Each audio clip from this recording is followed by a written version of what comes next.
Hey everyone, कैसे हो आप सभी। होप सभी बढ़िया होंगे, बढ़िया से प्रिपरेशन हो चुकी होगी। सो गाइज वेलकम और welcome back to the channel. Video में बात करने वाले लास्ट मिनट टिप्स के लिए जिनका आरआरबी पीओ इंटरव्यू है एंड एसबीए पीओ प्री है।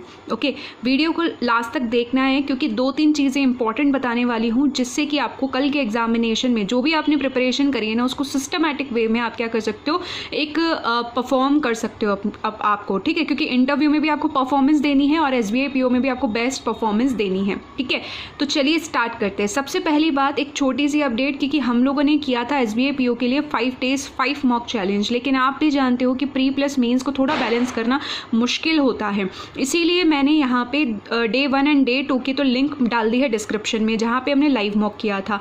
बट डे 3 एंड 4 के मैं सिर्फ और सिर्फ स्कोर शेयर करी हूँ इसी वीडियो में, तो आप थोड़ा सा देख सकते हो। स्कोर शेयर करने का मतलब यहाँ पे ये है कि थोड़ा मैं आपको ये बताना चाहती हूँ, क्योंकि आप पूछते हो मुझसे कि मैम आपके ऑन एन एवरेज बता दो कि कितने आ रहे हैं ना स्कोर। तो मैं आपको बताना चाहती हूँ कि ऑन एन एवरेज स्कोर जो है वो 50-60 के अराउंड ही आ रहे हैं। ठीक है, ऑन एन एवरेज। अगर बहुत ज़्यादा अपने को थोड़ा सा इससे मतलब कैलकुलेटिव लेवल देखने को मिलता है तो हल्का सा ही आपका इम्प्रूव लाइक आपको 45 से 50 के बीच में आपको देखने को मिल सकता है स्कोर। ओके, तो इस तरीके से मेरा ऑन एन एवरेज जो जा रहा है वो 55 से 60 जा रहा है। ओके, अब यहाँ पे आप थोड़ा सा मेरा स्कोर देख सकते हो। हम लोगों ने फर्स्ट जो मॉक किया था वो हमने गाइडली का किया था, सेकंड हमने प्रैक्टिस मॉक का किया था। अभी मैं आपके साथ में गाइडली का मेमोरी बेस शेयर कर रही हूँ और प्लस जो कि ऑलिव बोर्ड का मॉक होगा। ठीक है, तो मैंने अलग अलग प्लेटफॉर्म से लगाने की कोशिश करी है। अब यहाँ पे एक छोटी सी बात और कि डे 5 का मैंने यहाँ पे इंक्लूड क्यों नहीं किया है, क्योंकि देखो कल मेरा एग्जामिनेशन है तो सेल्फ गिवन एग्जाम एनालिसिस आएगा सबसे पहला पॉइंट। ठीक है, दूसरी चीज़ आएगा कि कल का जो मेमोरी बेस्ड पेपर आएगा और उसके साथ में ठीक है क्या टिप्स होंगे जिनका 4 को है एग्जामिनेशन या 6 को एग्जामिनेशन है, तो वो मैं उसी वीडियो में इंक्लूड करूंगी। इसीलिए मैं आपको वो वीडियो जो है वो कल अपलोड करूंगी, कल या परसों तक मैं उसको अपलोड करने की कोशिश करूंगी। ठीक है, इसीलिए उसमें डे 5 हम लोग इंक्लूड कर लेंगे। ओके, अब यहाँ पे एक बात आती है कि किस तरीके से हम लोग 55 से 60 स्कोर कर सकते हैं। देखो, मैं आपको सीधा सीधा यहाँ पे एक ही सलाह दूंगी अभी, गो रॉ। ठीक है, क्योंकि हमको जितनी भी प्रैक्टिस करनी थी, जितने भी हमें टारगेट बनाने थे, वो सब हम मॉक में प्रैक्टिस ऑलरेडी कर चुके हैं। अगर हम यहाँ पे इस चीज़ को कोई भी नंबर सोच के चले जाएंगे और भगवान ना करे कि वैसा आपका पेपर नहीं आता है ना, तो हम लोग बहुत ज़्यादा, हमारा माइंड है ना स्टक हो जाएगा। हमारा माइंड ऐसा हो जाता है, एंजाइटी क्रिएट हो जाती है, हम नहीं कर पाते कुछ भी अच्छे से। ठीक है, तो जस्ट आपने जो प्रैक्टिस की है ना उस पर बिलीव रखो। Self believe is very important. जो प्रिपरेशन करी है ना आप उस पर थोड़ा मतलब बिलीफ रखो। ठीक है, और उसके बाद में आपको क्या करना है, एकदम रॉ होके जाना है, एकदम चिल होके जाना है और अपना बेस्ट देके आना है। ध्यान रखना है इसमें सेक्शनल कट ऑफ नहीं होती है तो कोई दिक्कत नहीं है, लेकिन हर आप स्टेप से इतना निकालना, हर एक सेक्शन से स्टेप बाय स्टेप, कि आपका ओवरऑल कट ऑफ क्लियर हो पाए। ठीक है, पेपर खुलते ही आपको आइडिया लग जाएगा कि पेपर किस लेवल का है। Do not get panic, please control your self on that moment जब आपको ऐसा लगता है तो। ठीक है ना, वो सिर्फ आपके हाथ में ही है क्योंकि हमने प्रैक्टिस बहुत अच्छी करी है। सो जब भी आपको ऐसा लग रहा है कि आपको एंजाइटी हो रही है तो जस्ट 1 सेकंड का ब्रेक लेके माउस हाथ में ही रखना और अपने आप से कहना कि I can do it, I can make it happen. Okay, आपको अपनी आप पॉजिटिविटी एनर्जी आ जाएगी और उसके बाद में आप वापस अपना कम बैक टू दी आपका जो प्लान है, स्ट्रेटेजी है, उस पर आप सीधा सीधा आ जाना। ठीक है, इस तरीके से। हाँ, एक चीज़ इंपॉर्टेंट यहाँ पे कर सकते हैं जो अटैम्प्टिंग स्ट्रेटेजी है, that is very very important. ठीक है, अब यहाँ पे मैंने लिखा है MFR क्या है। जब भी आप अटैम्प्ट कर रहे हो ना तो हमेशा ध्यान रखना मार्क फॉर रिव्यू।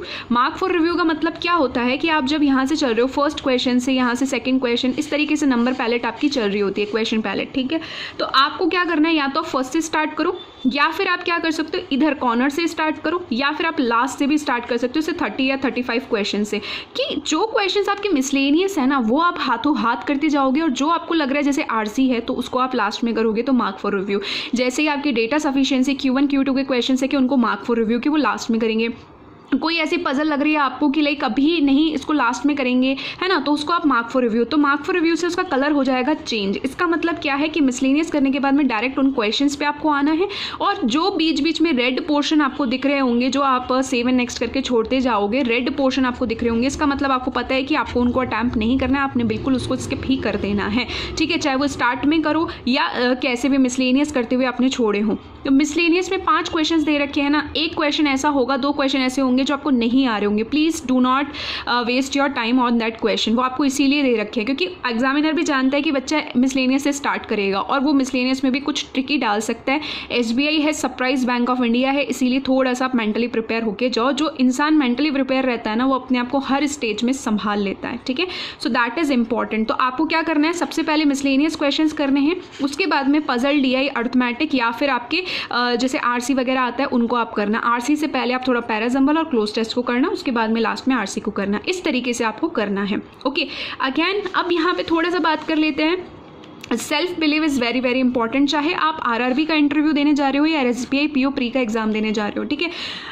बहुत ज़्यादा ज़रूरी है कि हमने जो पढ़ा है ना उसको प्रैक्टिकली फॉर्म में हम एकदम कॉन्फिडेंस के साथ में रखें, ठीक है। अगर आपने अच्छे से सिस्टमैटिक वे में पढ़ाई करी है ना तो आपको कॉन्फिडेंस अपने आप आएगा, ठीक है। बस जो चीज़ें मैंने आपको बताई हैं, जो वीडियोज़ की स्ट्रेटेजी आप लोगों के साथ शेयर की है, जिन्होंने देखी है तो उनको काफ़ी हेल्प रहेगी, ठीक है।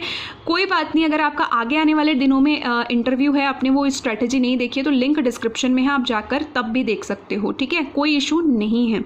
बस अपने जो डॉक्यूमेंट्स हैं उनकी एक लिस्ट मैंने टेलीग्राम में डाल ली है कि कौन से डॉक्यूमेंट्स जो हैं आपको लेके जाने हैं, कैरी करने हैं। तो वो आपको लिंक मिलेगा, जो लिस्ट मिलेगा टेलीग्राम में, तो लिंक है डिस्क्रिप्शन में, ज्वाइन कर लेना, ओके। और सबसे इंपॉर्टेंट चीज़ ये है कि thank you so much for keeping patience की जब मैं कनेक्टेड थी आपसे टेलीग्राम के अंदर तो आपने इस चीज़ पे भरोसा किया कि हाँ मैम ने जो चैलेंज किया वो मैम कंप्लीट करेंगे, एंड इस वे में आपने सपोर्ट किया है, तो उसके लिए thank you so much and please keep continue your support. इसके अलावा अगर चैनल को सब्सक्राइब नहीं किया है तो कर लेना, क्योंकि कल आएगा हमारा सेल्फ गिवन एग्जाम एनालिसिस इसी चैनल पे, सो बिल्कुल भी आपसे मिस नहीं होनी चाहिए। तो till then take care, bye bye, all the best, and आपका एग्ज़ाम बहुत अच्छा होगा, ठीक है। सो चाहे वो आपका इंटरव्यू हो या आपका SBI PO का एग्जामिनेशन हो, so you can make it happen, okay. Good luck.